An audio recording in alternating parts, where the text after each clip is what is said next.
ये हमारे प्लांट में फ्लावर लगने के बाद का रिजल्ट दिखा रहा हूं मैं। ये देखिए, पॉड, बड़ा सीड पॉड, छोटा एक सीड पॉड, और ये वाला सीड पॉड देखिए, ये लगा है डबल पेटल का ये प्लांट है।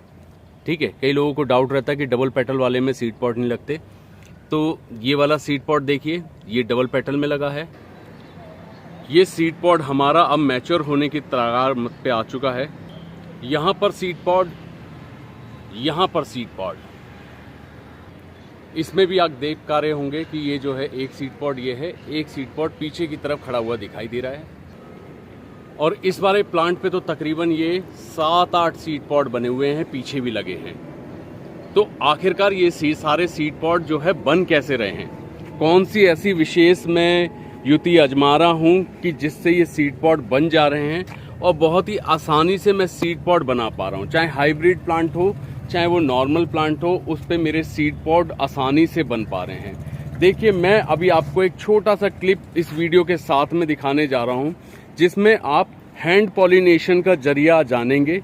हैंड पॉलिनेशन के जरिए जो है आप इस टाइप के सीड पॉड बहुत जल्दी पा पाएंगे, और आपको अगर क्रॉस पॉलिनेशन करके सीड पॉड बनाने हैं तो वो भी आपको इजीली अवेलेबल हो जाएंगे, आसानी से आप बना पाओगे।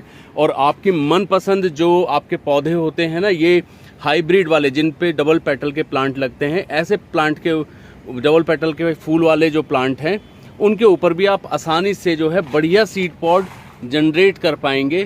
तो इस वीडियो की इस क्लिप को ज़रूर देखें। इस क्लिप के अंदर जो है मैंने आपको दिखा रहा हूँ कि किस प्रकार से आप हैंड पॉलिनेशन करें ताकि आपको जो है अच्छा सीड पॉड आसानी से मिले। देखो दोस्तों, कितने आसानी से इस तरीके से मैं बता रहा हूँ इसमें कि किस प्रकार से फूल की जो है शाखाओं को, जो फूल जो होता है, फूल के पेटल्स को काट करके उसके अंदर जो है उसके जो ये पर होते हैं, जो उसका स्टिग्मा होता है, उसके ऊपर जो है ये लंबी लंबी जो है पत्तियां आ रही होती, इन्हें हटाया जाता है। इन्हें हटाने के बाद में एक टूथपिक के जरिए किस प्रकार से, देखिए टूथपिक कितना काम करती है। टूथपिक के जरिए पोलन को कलेक्ट करते हैं। वीडियो को थोड़ा सा ध्यान से देखिएगा, यहाँ पर आपको दिखेगा पोलन कलेक्ट करते हुए पूरा, कि पोलन को आप कैसे कलेक्ट करेंगे। पोलन को कलेक्ट करने के बाद में जो है आपको उस पोलन को जो है सेव करना है, और कैसे दूसरे जो है प्लांट पे जो दूसरा फूल है उसके पोलन के साथ उसको जो है पॉलिनेट करना है। आपने एक फूल का पोलन निकाला और फूल के पोलन को निकाल करके जो है दूसरे पोलन के, मतलब जो दूसरा प्लांट है, उसके स्टिग्मा के ऊपर आपको फिक्स करना है। आपने वहाँ फिक्स करा, जब आप फिक्स कर देंगे थोड़े टाइम बाद आपको मिलेगा जो है एक प्यारा सा जो है ये देखिए कितना खूबसूरत है। ये आपका बहुत जल्दी रेडी होगा। इसको ढंग से करें, थोड़ा टेक्निक से करें, थोड़े टाइम करेंगे तो आप सीख जाएंगे। अभी ट्राई करें, ट्राई करने पर आपको जो है रिजल्ट भी मिलेगा। हो सकता है शुरुआत में ना मिले, लेकिन आप 1-2 फूलों पे ट्राई करेंगे तो आपको मिल जाएगा।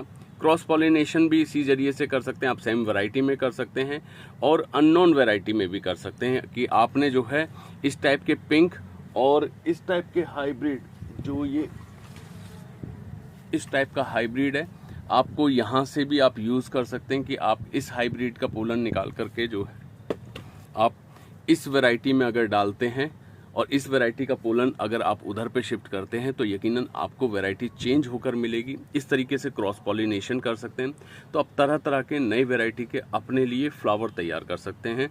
उस फ्लावर के लिए आपको बीज चाहिए होता है, और बीज इस मेथड से आसानी से बनेगा। तो ये वीडियो लाने का मकसद ही केवल ये था कि आप जो है हैंड पॉलिनेशन को समझ जाएं। आपको मैंने एक और पॉलिनेशन का तरीका बताया था, जिसमें मैंने ब्रश के जरिए जो है पॉलिनेट किया था। सीड्स उस जरिए से भी बनते हैं, सीड्स इस जरिए से भी बनते हैं। एक और तरीका है, वो अगली वीडियो में मैं बताऊंगा। वीडियो को अंत तक देखने के लिए शुक्रिया। कोई सवाल हो तो बेझिझक आप पूछिएगा, क्योंकि बहुत सारे सवाल ऐसे होते हैं जिन सवालों का जो है हमारे पास जवाब नहीं होता और हम ढूंढते फिरते हैं। टेंशन मत लीजिए, यहाँ जवाब भी मिलेगा, और सवाल कीजिए, ज़रूर कीजिए। शुक्रिया वीडियो देखने के लिए।